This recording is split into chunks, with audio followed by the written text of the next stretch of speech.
ಸರ್ಕಾರ ಇದ್ದಂತ ಸಂದರ್ಭದಲ್ಲಿ ಈಗ್ಲೂ ಕೂಡ ಅವ್ರು ನೆಗೆಟಿವ್ ಆಗಿ ಮಾತಾಡ್ತಾ ಇದ್ದಾರೆ. ಏನು ಅಂತ ಹೇಳಿದ್ರೆ ಇಲ್ಲ ಎ ಖಾತಾ ಎಲ್ಲ ಜುಮ್ಲಾ ಫೇಕ್ ಅಂತ ಹೇಳ್ತಾರೆ. ಹಾಗಿದ್ರೆ ಎ ಖಾತಾದಲ್ಲಿ ಇರ್ತಕ್ಕಂಥ ಪ್ರಾಪರ್ಟಿಗಳಿಗೆ ಲೋನ್, ಬಿ ಖಾತಾ ಪ್ರಾಪರ್ಟಿಗೆ ಲೋನ್ ಕೊಡಿಸ್ತಾರೆ ಕೇಳಿ. ಇವ್ರದೇ ಕೇಂದ್ರ ಸರ್ಕಾರ ಇದೆ.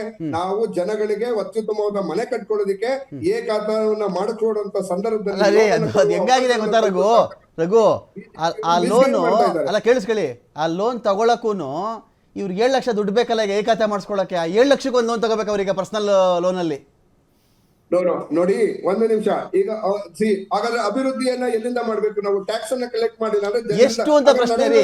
7% ಮಾಡಿದ್ರಿ ರಿಜಿಸ್ಟ್ರೇಷನ್ ಫೀಸ್ 7% ಮಾಡಿದೀರಾ ರಘು? ಕೇಳಿಸ್ಕೊಂಬಿಡಿ, ರಿಜಿಸ್ಟ್ರೇಷನ್ ಸರ್ಕಾರಕ್ಕೆ ಹೋಗೋ ಟ್ಯಾಕ್ಸ್ ಕೇಳಿಸ್ಕೊಳ್ಳೋದ ರಘು. ರಿಜಿಸ್ಟ್ರೇಷನ್ 7% ಮಾಡಿದ್ರ ಅಲ್ವಾ ನೀವು? ಒಂದ್ ಮಿತಿ ಬೇಡವಾ ಅದಕ್ಕೆ? ತೆರಿಗೆ 7% ಆಲ್ರೆಡಿ ಇತ್ತು ರಮಾಕಾಂತ್. ಪ್ರಾಪರ್ಟಿ ವ್ಯಾಲ್ಯೂ 5 ಲಕ್ಷ ಇದ್ದಂತ ಪ್ರಾಪರ್ಟಿ ಇವತ್ತು 50 ಲಕ್ಷ ಆಗಿದೆ. ಅವರ ಪ್ರಾಪರ್ಟಿಯ ವ್ಯಾಲ್ಯೂ ಅನುಗುಣವಾಗಿ, ಮಾರುಕಟ್ಟೆ ದರದ ಅನುಗುಣವಾಗಿ ಕಲೆಕ್ಟ್ ಮಾಡ್ತೇವೆ ನಾವು. ಅವ್ರ ಪ್ರಾಪರ್ಟಿ ಅವ್ರು ಕೊಂಡ್ಕೊಂಡಿರೋದು 5 ಲಕ್ಷ 50 ಲಕ್ಷ ಆಗ್ಬಿಟ್ರೆ ನೀವು ಕೊಡ್ತೀರಾ ಅವ್ರಿಗೆ? ಅಲ್ಲ ರೀ, ಒಳ್ಳೆ ಕಥೆ ಆಯ್ತಲ್ರಿ. ನಿಮ್ ಬಳಿರೋ ಪ್ರಾಪರ್ಟಿ ಜಾಸ್ತಿ ಆಗ್ಬಿಡ್ತಾರೆ, ಜಾಸ್ತಿ ಟ್ಯಾಕ್ಸ್ ಕೊಡು ಅಂದ್ಬಿಟ್ರೆ 50 ಲಕ್ಷ 45 ಲಕ್ಷ ಜಾಸ್ತಿ ಆಗಿದ್ದಾಗ ಅದು ಟ್ಯಾಕ್ಸ್ ಕಲೆಕ್ಟ್ ಮಾಡೋದು ಬೇಡವಾ ನಾವು? ಟ್ಯಾಕ್ಸ್ ಕಲೆಕ್ಟ್ ಮಾಡೋದ್ರ ಬಗ್ಗೆ ನಮ್ ತಕರಾರಿಲ್ಲ. ಎಷ್ಟು ಪರ್ಸೆಂಟ್ ಅನ್ನೋದು ವಿಷಯ ರೀ ಅದರಲ್ಲಿ. ಈಗಲ್ಲ ನಾವು ಟ್ಯಾಕ್ಸ್ ಪರ್ಸೆಂಟೇಜ್ ಅನ್ನ ಜಾಸ್ತಿ ಮಾಡೇ ಇಲ್ಲ. ಟ್ಯಾಕ್ಸ್ ಪರ್ಸೆಂಟೇಜ್ ಮೊದಲೇ ಸ್ಥಿತಿ ಈಗಲೂ ಅಷ್ಟೇ ಇದೆ. ಡೆವಲಪ್ಮೆಂಟ್ ಚಾರ್ಜಸ್ ಮತ್ತೆ ಇದನ್ನ ಏನು ಅಳಿಯಲ್ಲ ಮಗಳ ಗಂಡ ಅಂತ ಚಂದ್ರಶೇಖರ್ ಜನರಿಗೆ ಏನ್ ಸಿಗ್ತಾ ಇದೆ ಅನ್ನೋದು ಮುಖ್ಯ ಅಲ್ಲ. 5 ಲಕ್ಷ ಬರ್ತಿದ್ದವ್ರಿಗೆ 50 ಲಕ್ಷ ಬರ್ತಾ ಇದೆ. ಒಂದ್ ನಿಮಿಷ ಚಂದ್ರಶೇಖರ್ ಹೇಳ್ಬಿಡ್ತೀನಿ. ಚಂದ್ರಶೇಖರ್ ಅವರೇ, ಪಾಲಿಕೆಗಳ ವಿಚಾರ ಏನು ಈಗ?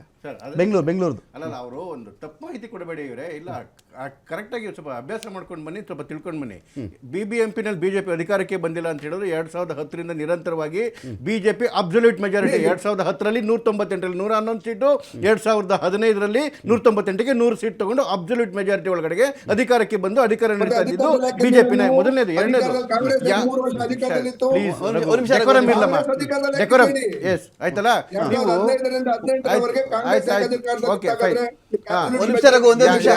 ಯಾವ ಸರ್ಕಾರ ಅಧಿಕಾರದಲ್ಲಿರ್ತದೆ ಅವಾಗ ಅದೇ ಪ್ರಕಾರವಾಗಿ ಇನ್ನು ಸ್ಥಳೀಯ ಚುನಾವಣೆಗಳು ನಡೆಯುತ್ತೆ ಅಂತ ಹೇಳಿದೆ. ಕೆಲವೇ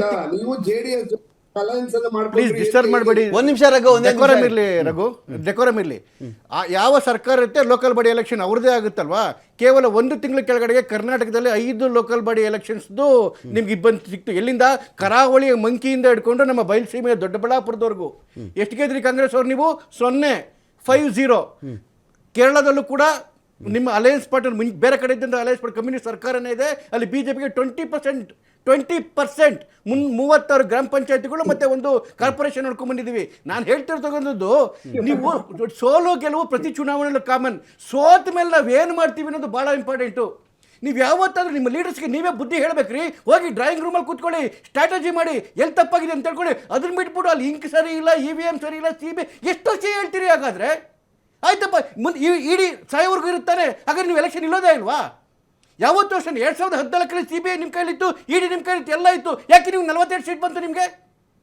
ನೋಡಿ ರಮಾಕಾಂತ್, CBI ಮತ್ತೆ ED ವಿಷಯ ಹೇಳ್ತಾರಲ್ಲ, 2014 ಆದ್ಮೇಲೆ ED CBI ಬಂದಿದ್ದ. 2014ಕ್ಕೆ ಮುಂಚೆ ಯಾರ್ಯಾರು ಪ್ರಮುಖರು ಜೈಲ್ಗೋದ್ರು? ಧ್ರುವ್ ಕೋಟ್ ಯಾರು ಜೈಲ್ಗೋರು? ಯಾರು ತಿರುಳು ಪಟ್ಟಿ ಹೇಳಿ? ಎ ರಾಜ, ಕನಿಮೋಳಿ, ಸುರೇಶ್ ಕಲ್ಮಾಡಿ, ಆಮೇಲೆ ಚಿಬು ಸೋರೆನು ಜೈಲಂತ. ಅದಕ್ಕೆ ಮುಂಚೆ 87ರಲ್ಲಿ ರಾಜೀವ್ ಗಾಂಧಿ ಮೇಲೆ ಚಾರ್ಜ್ ಶೀಟ್ ಆಯ್ತು. ಎಲ್ಲರೂ ಯಾವ ಪಕ್ಷದವರು? ಇಲ್ಲ ಕಾಂಗ್ರೆಸ್ ಜೊತೆ ಇದ್ದವರು. ಅವತ್ತು ಕಳ್ರು, ಅವತ್ತು ಕಳ್ರವ್ರೇನೇನೆ, ಇವತ್ತು ಕಳ್ರವ್ರೇನೇನೆ. ಅವತ್ತು ಅವರೇ ಜೈಲ್ಗೆ ಹೋಗ್ತೀರಿ, ಇವತ್ತು ಇವರೇ ಜೈಲ್ಗೆ ಹೋಗ್ತಾರೆ. ಒಂದ್ ಮಾತು ಮಾತ್ರ ಹೇಳ್ತೀನಿ, ಕಾಂಗ್ರೆಸ್ ಅಲ್ಲಿ ಅಭಿಷೇಕ್ ಮನು ಸಿಂಘವಿ ಗೌಡಿ ಅಂತ ಟಾಪ್ ಮೋಸ್ಟ್ ಅಡ್ವೊಕೇಟ್ ಇದ್ದಾರೆ ತಾನೆ. ED ಮೇಲೆ ನೀವು ಅನುಮಾನ ಪಡ್ತೀರಿ, ಆಯ್ತಪ್ಪ. ED ಬಿಜೆಪಿ ಕೇಳ್ತೀನಿ. ನೀವು ಯಾವ್ದಾದ್ರು ಬಿಜೆಪಿ ಲೀಡರ್ ಮೇಲೆ ಡಿಸ್ಪ್ರಪೋರ್ಷನ್ ಅಸೆಟ್ ಇದೆ, ಇಷ್ಟು ಡಾಕ್ಯುಮೆಂಟ್ಸ್ ಇದೆ, ಇಷ್ಟು ಕೋಟಿ ಅನ್ಯಾಯ ಮಾಡಿದ್ದಾರೆ ಅಂತೇಳಿ ನೀವು EDಗೆ ಕಂಪ್ಲೇಂಟ್ ಕೊಟ್ಟು ಆವಾಗ ಆಕ್ಷನ್ ಆಗಿರ್ತಕ್ಕಂಥ ಒಂದೇ ಒಂದು ಉದಾಹರಣೆ ಇದೆಯಾ? Not even single complaint has been filed by Congress. ನೀವು ಹೇಳಿದ್ರಲ್ಲ, ಕನಿಮೋಳಿಯಿಂದ ಹಿಡಿದು ಕಲ್ಮಾಡಿವರೆಗೂ ಹೇಳಿದ್ರಲ್ಲ, ಇವೆಲ್ಲ ಕೇಸ್ ಆಗಿದ್ದು ನಿಜ, ಜೈಲ್ಗೆ ಹೋಗಿದ್ದು ನಿಜ. ಕನ್ವಿಕ್ಷನ್ ಮಾಡಿಸಿದ್ರೇನ್ರಿ ನೀವು? ಏನ್ ಪ್ರೂಫ್ ಇದೆ ತೋರಿಸ್ಬಿಡಿ, ಸರ್ಚ್ ಕೊಡಿ ಬೇಕಾದ್ರೆ. ಚಂದ್ರಶೇಖರ್ ಅವರೇ, ಅವ್ರು ಕನ್ವಿಕ್ಷನ್ ಆಯ್ತಾ ಇಲ್ವಾ ಸರ್ಚ್ ಕೊಟ್ಬಿಟ್ಟು ನನಗೆ ಹೇಳಿ. ಎಕ್ಸಾಕ್ಟ್ಲಿ. ನೋಡಿ, ಯಾರು ಕನ್ವಿಕ್ಷನ್ ಆಗ್ಲಿಲ್ಲ ಅಲ್ಲಿ? ಎಷ್ಟು ಕೇಸ್ಗಳು ಬಿದ್ದೋಗಿಲ್ಲ ಅದರಲ್ಲಿ? 2G ಹೇಳ್ಬಿಟ್ರಿ. 2G ಓಪನ್ ಮಾಡ್ಲಾ ಇವಾಗ? 2G ಕತೆ ನಾನು 2G ಓಪನ್ ಮಾಡ್ತೀನಿ ಇವಾಗ. ಕಲ್ಲಿದ್ದ ಕತೆ ಏನಾಗಿತ್ತು ಅಂದ್ಬಿಟ್ಟು. ED ಆಗಲಿ CBI ಆಗಲಿ ಇನ್ವೆಸ್ಟಿಗೇಷನ್ಸ್ ಏಜೆನ್ಸಿಗಳು ಬಿಟ್ರೆ ಡಿಸಿಷನ್ ಕೊಡಬೇಕಾಗಿರೋದು ಕೋರ್ಟು. ಕನ್ವಿಕ್ಷನ್ Proof ಕೊಡ್ಬೇಕಾಗಿದ್ದು ಅವರೇ ಅಲ್ವಾ? ನಿಮಿಷ ಪ್ಲೀಸ್ ಸರ್. ಟ್ರಯಲ್ ಕಂಪ್ಲೀಟ್ ಆಗಿರ್ತಕ್ಕಂಥ ಇಡಿಗಳಲ್ಲಿ ಕನ್ವಿಕ್ಷನ್ ರೇಟ್ 93%. ಓಕೆ 121 ಕೇಸ್ಗಳು ಟ್ರಯಲ್ ಕಂಪ್ಲೀಟ್ ಆಗಿದೆ. 121ರಲ್ಲಿ 96 ಕನ್ವಿಕ್ಷನ್ ಆಗಿರ್ತಕ್ಕಂಥದ್ದು. ಟೋಟಲ್ ಕೇಸ್ ಹೇಳಿ 121 ಸರ್, ಟೋಟಲ್ ಕೇಸ್ ಹೇಳಿ. ಅಲ್ಲಿ ವಿಷಯ ಇರೋದು 121 ಹೇಳ್ಬಿಟ್ರಿ ನೀವು ಅದರಲ್ಲಿ. ಸರ್ ಟ್ರಯಲ್ ನಡೆಯೋದು ಕೋರ್ಟ್ ಅಲ್ಲಿ ಸರ್. ಇಡಿ ಹೌದು. ಇಡಿ ಏನ್ ಮಾಡುತ್ತೆ? ಟ್ರಯಲ್ ಕಂಪ್ಲೀಟ್ ಆಗಿ ಹೋಗಿರೋದ್ರಲ್ಲಿ 93% ಕನ್ವಿಕ್ಷನ್ ಆಗಿದೆ. ಹಾಗಾಗಿ ಕೋರ್ಟ್ ಒಂದು ನಿಮಿಷ 1997ರಲ್ಲಿ ಫಾಡರ್ ಸ್ಕ್ಯಾಮ್ ಆದಾಗ ಮೊದಲನೇ ಶಿಕ್ಷೆ ಲಾಲು ಪ್ರಸಾದ್ ಯಾದವ್ ಆಯ್ತು. ಫೈನಲ್ ವರ್ಡಿಕ್ಟ್ ಬಂದಿದೆ ಯಾವಾಗ ಗೊತ್ತಾ? 2013ರಲ್ಲಿ. ಫೈನ್. ಇಂದಿರಾ ಗಾಂಧಿಯವ್ರನ್ನ ಕೊಲೆ ಮಾಡಿದವರು ಕಣ್ಣೆದ್ರುಗಿದ್ದಾರೆ ಅಂತ ಎಲ್ಲರಿಗೂ ಗೊತ್ತಾದ್ರೂ ಕನ್ವಿಕ್ಷನ್ ಆಗಿದ್ದಕ್ಕೆ 3 ವರ್ಷ ಬೇಕಾಯ್ತು. ಅಲ್ಲಿ ಯಾರು ವಿರೋಧ ಇಲ್ಲ, ಅಪೋಸ್ ಮಾಡೋರೇ ಇರಲಿಲ್ಲ. ದಿಸ್ ಇಸ್ ದ ಸಿಸ್ಟಮ್ ಹೌದ್ರಿ. ನಮ್ ನ್ಯಾಯಾಂಗ ಇರೋದು ಹಂಗೆ. ಫೈನ್. ಥ್ಯಾಂಕ್ ಯು ಚಂದ್ರಶೇಖರ್ ಅವರೇ, ಥ್ಯಾಂಕ್ ಯು ಬಸವರಾಜ್ ಅವರೇ, ಥ್ಯಾಂಕ್ ಯು ರಘು ದೊಡ್ಡೇರಿ ಅವರೇ. ಪಾಲಿಕೆ ಚುನಾವಣೆಗಳು ಒಂದು ರೀತಿಯಲ್ಲಿ ಕಾರ್ಯಕರ್ತರಿಗಾಗಲಿ ಪಕ್ಷಕ್ಕಾಗಲಿ ಸ್ಥಳೀಯ ಮಟ್ಟದಲ್ಲಿ ತುಂಬ ಪ್ರಾಥಮಿಕ ಹಂತದ ಮಟ್ಟದಲ್ಲಿ ಒಂದು ಪಕ್ಷಕ್ಕೆ ದೊಡ್ಡ ಎನರ್ಜಿ ಅದು. ಒಂದು ಪಾಲಿಕೆ ಚುನಾವಣೆ ಯಾರೋ ಗೆದ್ದಾಗ ಅದು MLA ಎಲೆಕ್ಷನ್ ಮೇಲೆ ಏನು ಪರಿಣಾಮ ಬೀರುತ್ತೆ, MP ಎಲೆಕ್ಷನ್ ಮೇಲೆ ಏನು ಪರಿಣಾಮ ಬೀರುತ್ತೆ, ಅದು ಬೇರೆ ವಿಚಾರ. ಆದರೆ ಸ್ಥಳೀಯವಾಗಿ ಒಂದಷ್ಟು ನಾಯಕರಿಗೆ ಒಂದಷ್ಟು ಕಾರ್ಯಕರ್ತರ ಹುರುಪು ತುಂಬಲಿಕ್ಕೆ ಅದು ಬಹಳ ಮುಖ್ಯವಾಗುತ್ತೆ.